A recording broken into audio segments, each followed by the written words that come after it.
Hi friends, welcome to దుర్గాస్ world. ఈరోజు egg curry. First ఎగ్స్ని salt వేసుకొని బాయిల్ చేసుకొని పక్కన పెట్టుకోవాలి. తర్వాత ఆనియన్, పచ్చిమిర్చి, టమాటా కట్ చేసుకోవాలి.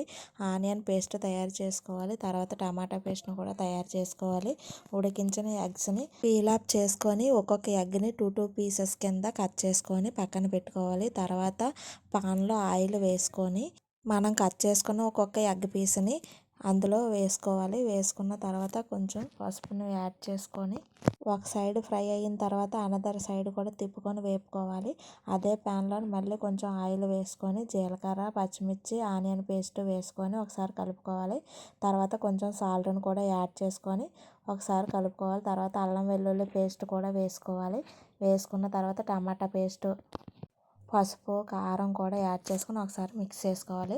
తర్వాత ఆయిల్ పైకి వచ్చేంత వరకు ఉడికించుకున్న తర్వాత కొంచెం వాటర్ని యాడ్ చేసుకొని మూత పెట్టుకొని కుక్ చేసుకోవాలి. తర్వాత ఒక్కొక్క ఎగ్ పీస్ని అందులో యాడ్ చేసుకొని బిర్యానీ మసాలా కూడా కొంచెం వేసుకొని కలుపుకోవాలి. తర్వాత ఫైనల్లీ కొత్తిమీరను వేసుకొని సర్వ్ చేసుకోవడమే. ఎంతో టేస్టీ చికెన్ కర్రీ రెడీ. నాకైతే చాలా బాగా కుదిరింది. మీరు కూడా ఒకసారి ట్రై చేయండి. నచ్చితే లైక్ అండ్ సబ్స్క్రైబ్ మీ.